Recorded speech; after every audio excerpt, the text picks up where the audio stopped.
Just wanted to do a bit of a personal log story on the strange character that was Ramon, who I met at Coconut day before yesterday, and spoke to him a little bit more at the restaurant last night. He was up there.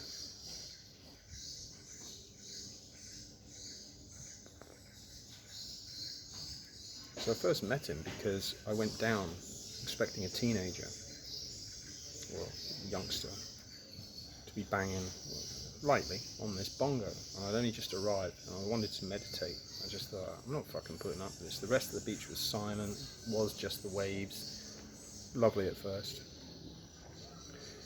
and so I just went down there. When I got down there, there's this old boy, white hair, and he was immediately friendly, and we just started chatting, and seemed to be, on his own spiritual path.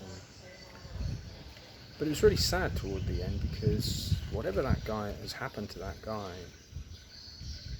it's quite serious. He was so interesting at first, until I realised that he really was very messed up in so many ways, but perfectly harmless. Really nice atmosphere about him. We got straight onto sort of spiritual stuff, and I told him I'd done ayahuasca, and he said he'd done 3 ayahuasca ceremonies, and then it just unfolded really interestingly, because when he said he was telling, he knew he'd travelled for the last 12 years solid, and he'd been to so many different places, all spiritual places.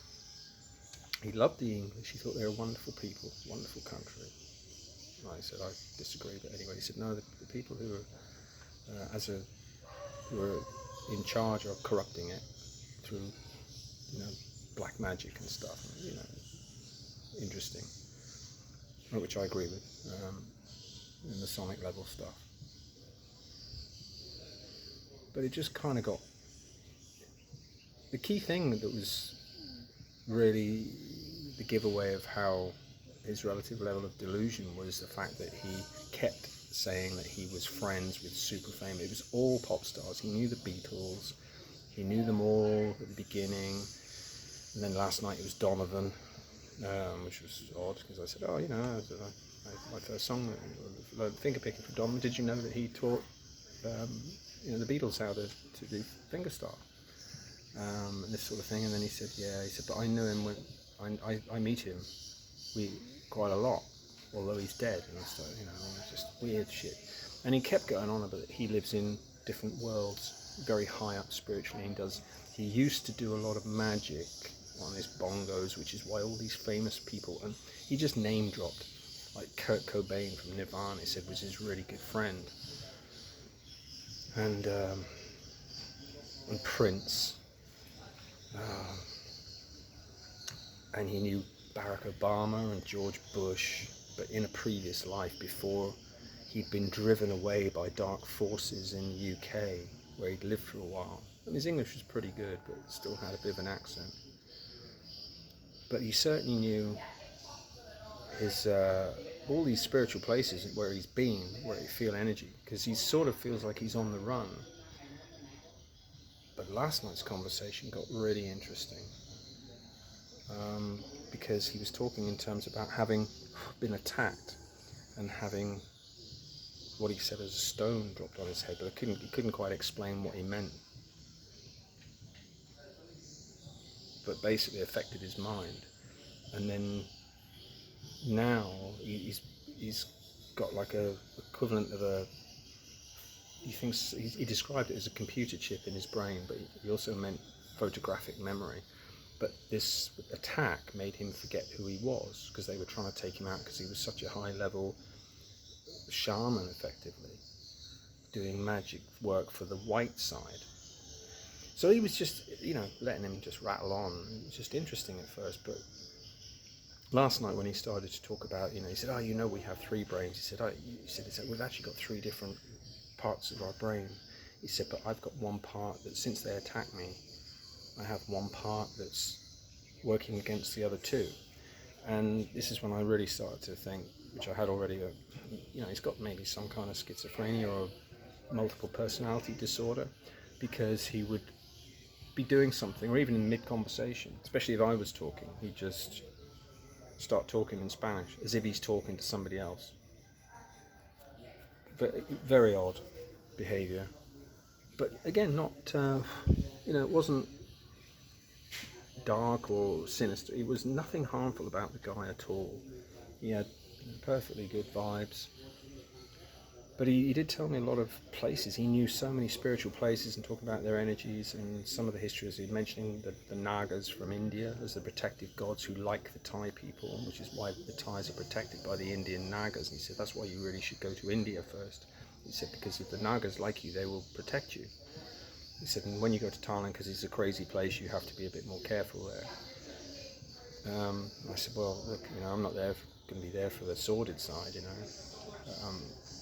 said, oh yeah, but a lot of stuff goes on there, and it's crazy. You can have it. He said Thailand's about the physical, whereas India's about the spiritual, and all this sort of stuff. So a lot of stuff rang true with, what I already kind of felt about aspects of, different places.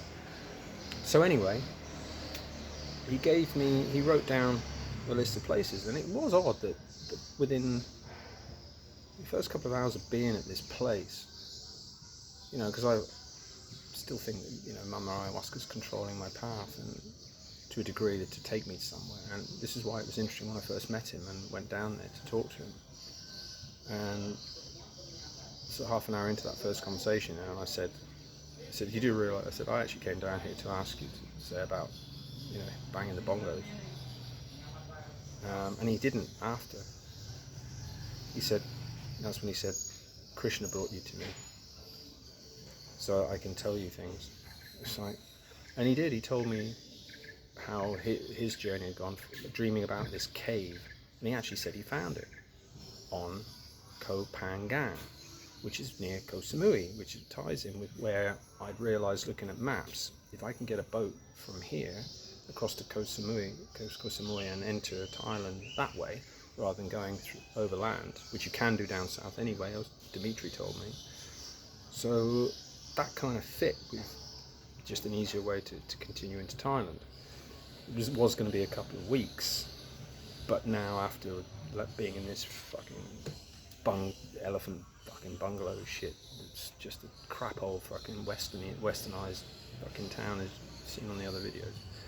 But anyway, going back to him, it was kind of sad because at one point when he was talking about his brain being against himself, and he spoke in terms of almost felt like he'd had a lobotomy.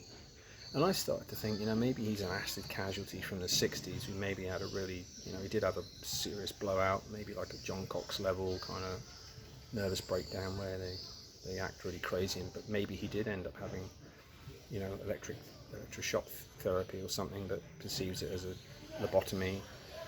But he also talked in terms of like these agents that aren't who they look like other people, but they're not that's not who they really are. And he said, and they have this gas and they can blow it in your face and it makes your eyes go white, but you don't know. And then you come back. And so last night I just mentioned, what, you mean like scopolamine? And he said, yes, scopolamina. So, maybe, you don't know what's happened to people, and this is a tenet of psychology. You never ask what's wrong with somebody, you ask what's happened to them. And it was a real shame, because I think he's a lovely guy, and he obviously knows a hell of a lot about spirituality with all of his travels. But from my perspective, it was strange that I should meet him, especially when he wrote me this list, because I'm going to follow it up. Because he spoke about getting to Koh Samui, and then near Koh Samui is Koh Phangan Island, and there you get a canoe to Hatiang. He said, and there's a place called the Sanctuary. And he said, and it's full of high-level, local, spiritual people who are shamans, basically. I don't know, it's not like South American tradition. So it was just really weird that this kind of unfolded within the first hour, just my first meeting with him. And you do, I have to wonder, because obviously, people think I'm fucking crazy for believing I'm on a particular path or meant to be looking for something. He's pretty much the same. Because otherwise, why would I keep doing what I'm doing? Because I just don't know, but I get these intuitions, and and places like this, it makes it a bit of a down day, because sometimes, and I'm aware of it, that on the travel you will end up in places where you don't feel that you want to be. Just the day-to-day practicalities of what you envisaged, what you really wanted to come here for, and then it doesn't happen. But it's a step on the path to get you to somewhere else where you should be. And I definitely feel that he was somebody that, as soon as I arrived at that place and met him, it was like, and when he gave me that information, to be able to have a plan to continue the next stage of the journey. And of course, it's always open. It's always open to change, but like ayahuasca does, this is the way she heals you. She never tells you the full picture. You don't go and do an ayahuasca ceremony, go get a fucking doctor's report and say, right, there's this wrong, there's this wrong, there's this wrong, and we're going to work on this, and this is good work in progress, and this is going to take fucking months, Steve, and, to remap your brain and remap all the memory structures that are corrupted, and, start habitual, they've continued habitual behavior for years, and they've all got to be broken and rebuilt, because this is how ayahuasca works, and it takes ages if you've been seriously ill with complex post-traumatic stress disorder or serious depression and all of this stuff, for lifetimes. For a lifetime, it's going to take a long time to fix, and that's the way she works. She does it in stages, and you're not aware of them, most of them, until something happens where you feel healed or realize something's happened. Like going to Angkor Wat, as soon as I realized that Cambodia, and remembered that Angkor Wat, so I thought, I've got to go there. And it was just amazing to know that a place like that exists. It was incredible, because the people there are absolutely wonderful.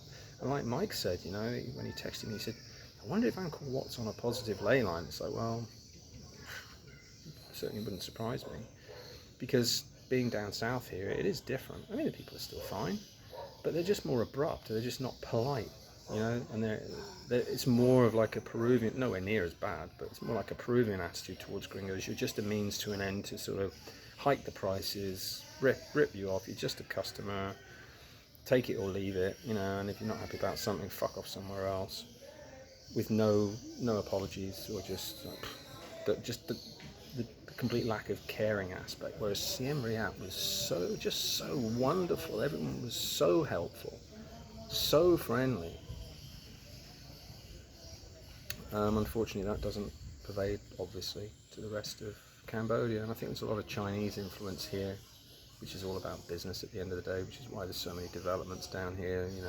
Anywhere that was a beautiful coast is just being developed, and it becomes about money. And then, like today, as I've said on the other videos, I don't know what order people will see them, but getting charged 8% by the woman who's just got a cash point machine, getting charged 8% to withdraw $100. She takes 8. Well, you'd only get charged 2.5. 2.5% in the ATM, and of course, just to piss me off, because that's the kind of day it has been arriving at this place, what the fuck's it called? Kotok or whatever, but no, it's just a crap hole that we saw in the other videos. There's an ATM machine here, and so, ow, fucking little bastards. Fucking ants everywhere. But anyway, I don't want to talk about that. I've already moaned about it in the previous 3. So anyway, I just want to go now. There's nothing here for me. I'm not going to see my little island place where I was hoping to spend a week maybe, and just relax and just swim in the sea every day. That's obviously not going to happen. I might as well just get the fucking boat back tomorrow and stay on that beach at Dimitri's place and have the whole beach to myself. And although it's a harbour area with the bridge and everything, it's a white, clean beach with the sea, just the same as being on one of these islands. And it doesn't matter where you go, you're going to get litter everywhere anyway, because it's all over this island as well. It's everywhere. Rubbish, litter, it's just a shithole. The world, from that perspective, plastic rules the world. It's just invaded every space. So, I've got to check out fucking 10 a.m. cunts. And they want $40 for this room, so I'm just, not going to be sticking around, because there's nothing here. There's what was a nice beach once upon a time. totally commercialized with just Western orientated youngster beach bars with fucking shit rap music coming out of one of them. You know, this perception of, oh, this is what Westerners want, you know. It's like rap, fucking shit rap pervades. It's so insidious, it pervades everywhere. The fucking demon of rap, the infection of fucking rap mentality is just the worst thing that's happened to popular culture in 50 years, and it's not going away because it's something else. It's another fucking mind infection demon as far as I'm concerned. Fucking ants, get off. So anyway, that's the story at the minute. But yeah, it was just a shame about poor old Ramon. Very interesting character, but I think he's had some serious stuff because he was paranoid about things like MI5 getting him out of the country, and so he's sort of living in a bit of fear. But he was very respectful. I gave him a whole tube of Jarima. You know, I said to him, you know, if you do, he'd never had it, which makes me wonder what he did get up to in South America, because he'd heard of Iquitos, but he'd never been there. But he had been to Ecuador and for Vilcabamba. That was strange when he said, "Oh, have you been to Vilcabamba?" I said, "Vilcabamba?" I said, "Yeah." I said, "I did a retreat there for 2 weeks." He said, "Oh, it's a very special place. It's very magical." I didn't think so, because obviously I've done videos on Vilcabamba. I mean, the town itself is a nice atmosphere, kind of old hippie Americans turning up there, really, and the locals were fine. Ecuadorians are nice people generally, but the place itself, I mean, it's a beautiful, beautiful hillside when you hike it on San Pedro and stuff. But as far as I gave him a big mapacho and explained to him what it was, and because he was smoking rollies, and he'd never heard of mapacho, and I explained it. So he, you know, when he said, "Oh, so it's holy tobacco," I said, "Yeah, that's what you can look at it." And I gave him a whole tube of Jarima Rape, which he'd never come across either. And without having a pipe, I said, "You can just put it in your hand and stuff." I said, "But if, you know, before bed, maybe be best for you." And whether he did or not, I have no idea, because I didn't see him this morning. He was gone early-ish. And so I don't know. But he was very thankful for it. Said it would give him, you know, it can give you vivid dreams, that stuff, which is sometimes what you want. But maybe made him feel a bit better by explaining the role of mapacho in ceremony. I think he should go and do more. You know, so he's actually thinking about it. It might actually fix, if it's possible to fix. Although people with schizophrenia and bipolar disorder aren't supposed to do ayahuasca. But I said, if you've already done it and you're bipolar anyway, and it hasn't had any extreme sort of consequences, which obviously it doesn't seem to have had in his case, because I think he was like that before he did ayahuasca. I think he's been like it a long time for whatever's happened to him in his life. But he was really quite, he'd bounce around, you know. He was going to Mount Olympus in Greece and saying how spiritual it was there, and he says, "Hey, you go there, I can tell you people, just say you're a friend of Ramon."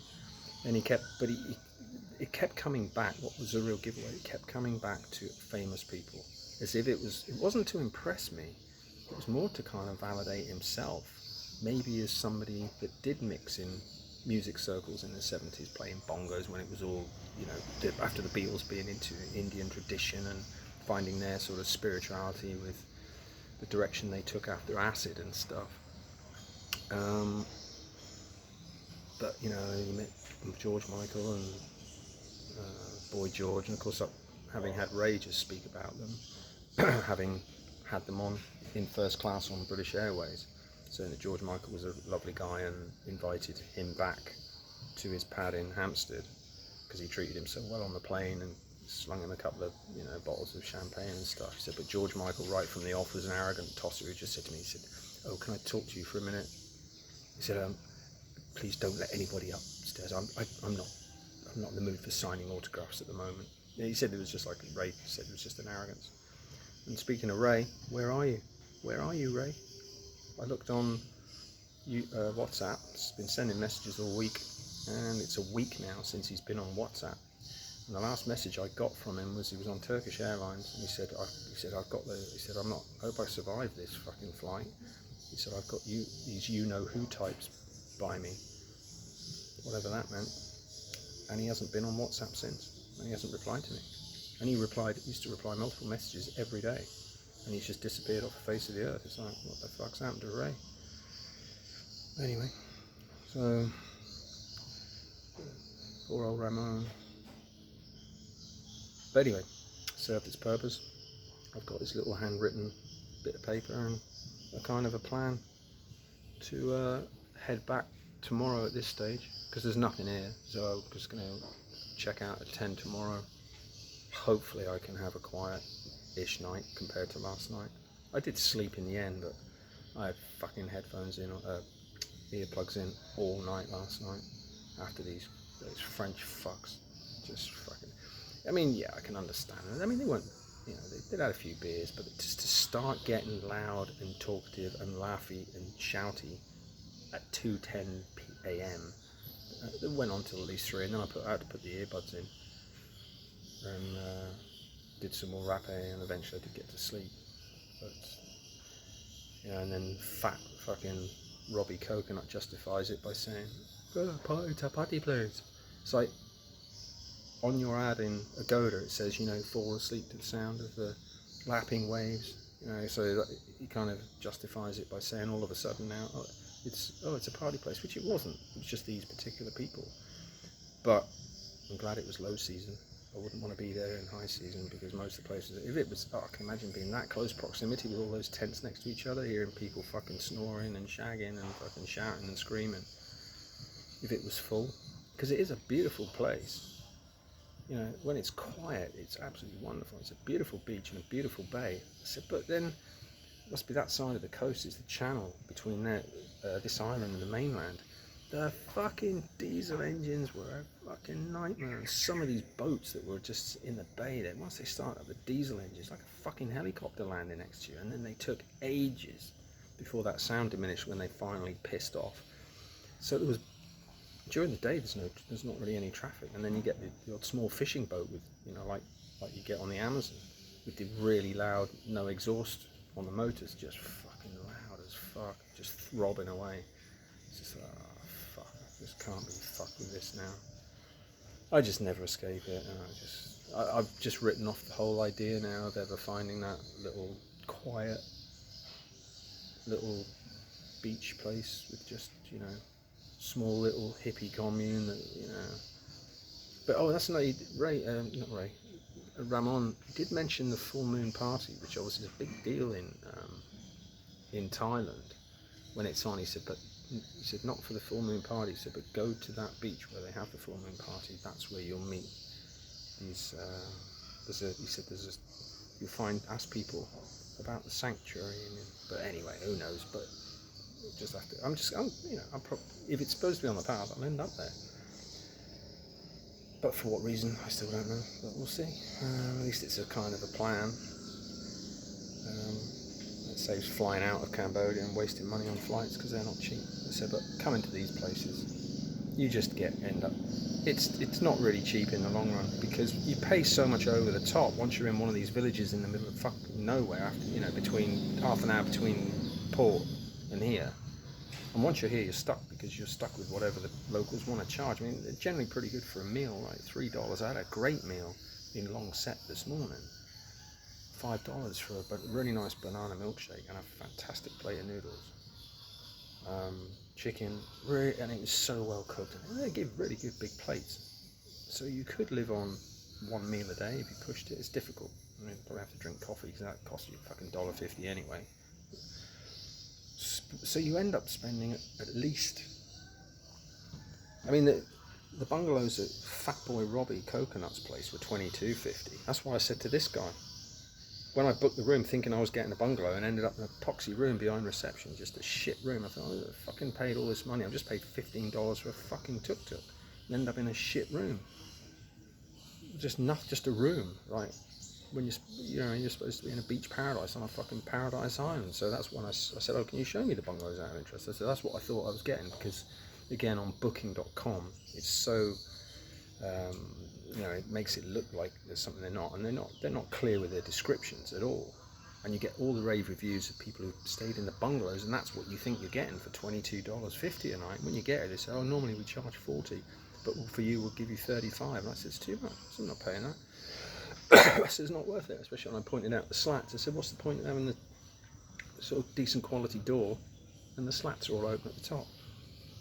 And all the mosquitoes are going. And that's why you need the mosquito net. And he says, well, well, people get hot, they need the air to come in. It's like, well, provide air conditioning then. Well, there is a fan in there, so it's a load of bolts. They just can't be asked to fucking spend the money and do it, seal it properly. But obviously from my point of view, it's not about the heat, it's about sound. You know, I wanted somewhere that's more concealed, because at night, who knows what tonight's going to be like if there's fucking loud music kicks off, people walking home pissed and whatnot. So I'm just going to get the fuck out of there, be out, you know, have to get another tuk-tuk, $15, get the fucking ferry back, get the boat back, go across to the other island and then get the boat back. And it looks like I'm going to be staying at Dimitri's place for a night, maybe two, while I organise and find out, research how I can get out from Sihanoukville, maybe direct, if there's a boat, to Koh Samui and get into Thailand. Just get there and then fucking get out of there, probably, because now I'm just not convinced that Thailand, as I said earlier, Thailand's going to be any better. I think it's just going to be like this everywhere, and expensive to boot, you know, to cater for this nihilistic fucking generation of entitled cunts who just want to, and the locals who just want to, you know, bank off it. You know, ripping off fucking stupid prices, because it doesn't end up that cheap. You can still end up spending, like now, just this has cost me, I got it for $30 in the end. It's cost me 45 just to get here, with the 15 to get here, so that's 45. Cost me another $5 for food. It's just cost me $5 down the supermarket for fucking milk and tea bags and water. If I go out tonight, and even if I have just a fucking milkshake, I've got noodles here, so that, you know, it's just anyway. But this is just a personal vid for me, so it doesn't really matter. But just gets it off my chest, really, because it's just been frustrating to see that beach and have it right there, and just have it spoiled by a small group of typically fucking young, and you get it everywhere, and I'm just sick of it. I am so sick of it. And of course travel gets weary after a while, because if you can't settle for a few days and in somewhere that's comfortable and nice and have a few days to rest, and then the slightest thing aggravates you, and then you have to move again, so you don't unpack it much, and you just end up not packing so that you don't have to pack in the morning, and then get on it, and you're just continuously traveling or planning where you're going to be next on a day-to-day basis, and it gets tiring. And so of course you get a bit frayed around the edges, and there's cunts everywhere. Doesn't matter where you go, there's always that 1 in 10% of people that are just selfish fucks, whether it's people on, as I've said so many times, people on public transport, listening to their fucking phones without headphones, playing their shit music, playing computer games, screaming kids, barking dogs, which of course you've got just down here, had in the resort last night, periodically setting each other off with the ones at the other end of the bay. And you're just like, I'm fucking sick of this. You're supposed, you know, in this part of the world, I came here for fucking relatively cheap first, which it could be, but mainly for, oh, it's got beautiful beaches. Yeah, well, it has. And you fucking pay for them if you, yeah. Some of the prices are fucking extortionate for like higher end rooms in hotels and really top quality beach resorts. You know, you're talking your $200 a night type stuff. Presumably only the fucking Chinese can afford that. That's probably why they come. So anyway, enough of that fucking whinging again. It's been a whinge day today.